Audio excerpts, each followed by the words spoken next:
अगर मैं सारे बच्चों से पूछूं कि इसमें कितने रिंग आपको दिख रहे हैं, एक या दो, कितना रिंग आपको और इसमें कितने रिंग दिख रहे हैं आपको? ठीक है, वेरी गुड। और ये नीचे वाले जो तीनों हैं, इसमें आपको कितने रिंग दिख रहे हैं?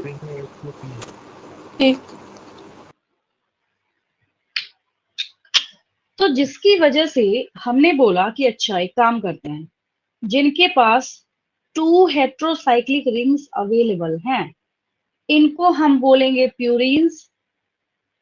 और जहां पे मतलब 2 है यहाँ पे रिंग प्यूरिन में, और पायरिमिडीन की जब हम लोग बात करेंगे तो यहाँ पे सिंगल हेट्रोसाइक्लिक रिंग अवेलेबल है, सिंगल हेट्रोसाइक्लिक रिंग जो है ये प्रेजेंट है। तो आपको ऊपर की साइड में दिख रहा है, ये प्यूरिन है। क्या है ये? प्यूरिन है।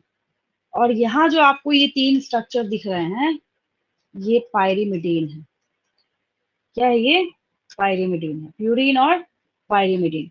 तो ये सबसे बड़ा डिफरेंस है प्यूरिन और पायरिमिडीन के बीच में। आपसे ये भी पूछा जाएगा कि what are the differences between purines and pyrimidines, 2 marks का क्वेश्चन आता है। आपको क्या करना होता है सो भी सुनेंगे ध्यान से।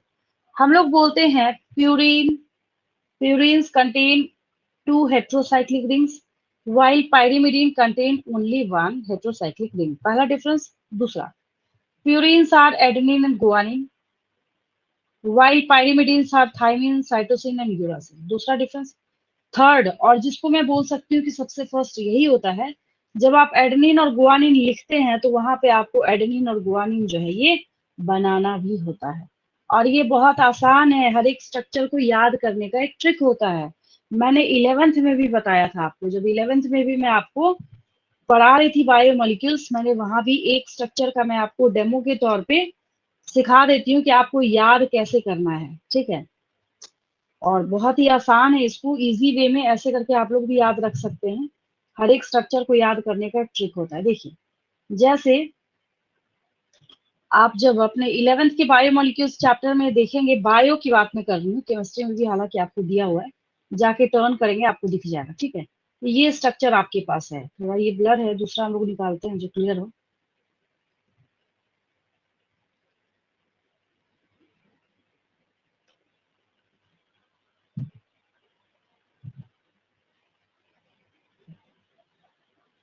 सेम यही पेज जो है आपके पास यहाँ अवेलेबल है, आपकी बायो की बुक में बिल्कुल यही है।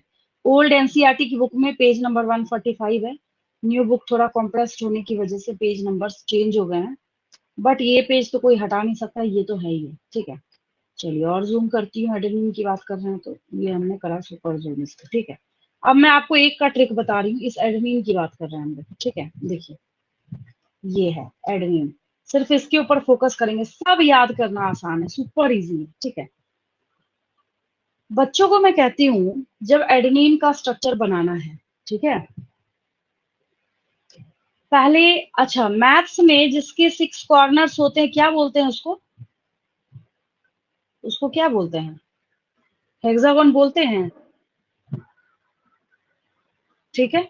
सबसे पहले आप एक क्या, जैसे बेंजीन रिंग बनाते हैं तो बनाते बनाते आपके प्रैक्टिस में आपको याद है, कोई नई बात नहीं है इसमें, ठीक है।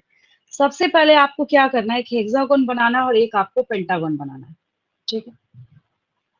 जब आपने ये बनाया और ये आपने जब ड्रॉ करा, उसके बाद क्या करेंगे, हेक्सागोन के हेड पे NH2 बिठाएंगे।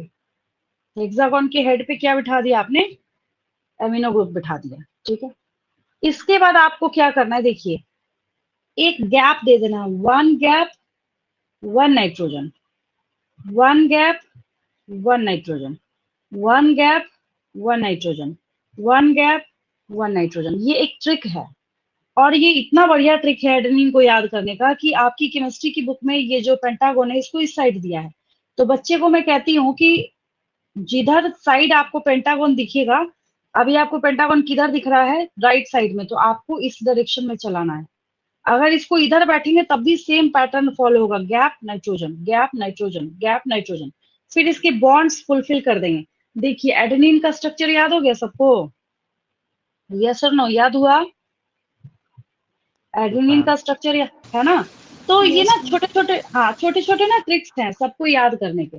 तो कोई बहुत हैरेसिंग चीज नहीं है। और ऑर्गेनिक केमिस्ट्री है तो आपको पता है कि ऑर्गेनिक केमिस्ट्री को याद करने का एक ही तरीका है कि आपको उसको प्रैक्टिस में लाना पड़ेगा। जितना ज्यादा प्रैक्टिस करेंगे उतना परफेक्शन आएगा आपके अंदर। और नीट के एग्जाम में तो इस पे इतने क्वेश्चंस पूछे गए हैं कि आप सोच भी नहीं सकते।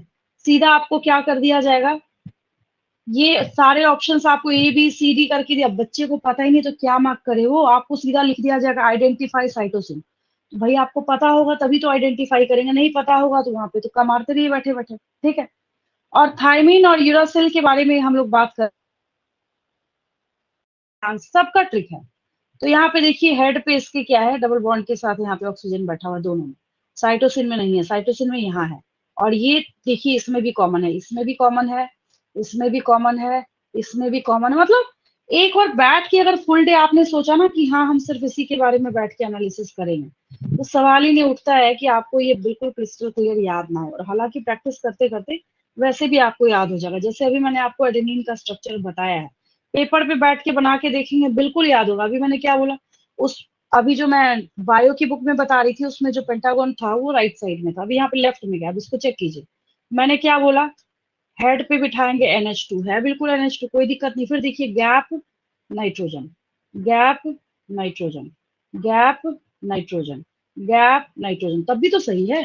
किसी भी तरीके से आप देखेंगे, चाहे आप लेफ्ट में कीजिए राइट में कीजिए, घुमा के बनाइए, किसी भी तरीके से बनाइए, हर एक स्ट्रक्चर का ना एक पैटर्न होता है केमिस्ट्री में। उस चीज को आपको क्या करना होता है, प्रैक्टिस करना होता है, जिससे वो क्या होगा, बिल्कुल क्रिस्टल क्लियर तो है ही है, बेचारा सीधा साधा तो स्ट्रक्चर है। आप एक टेक्निक फॉलो करेंगे आपको तुरंत याद हो जाता है, कहीं पे कोई दिक्कत ही नहीं है ना। यही सेम चीज जो है उसको फॉलो करते हुए आपको इसमें आगे बढ़ते जाना है। ठीक है। इस पेज का स्क्रीनशॉट लेंगे, और स्क्रीनशॉट नहीं भी लेंगे, आपके ऑर्गेनिक केमिस्ट्री की बुक में आप देखेंगे आपका बना हुआ है सारा स्ट्रक्चर। ठीक है। उस बुक में भी आप देखेंगे ये सारे स्ट्रक्चर जो है ये बने हुए हैं।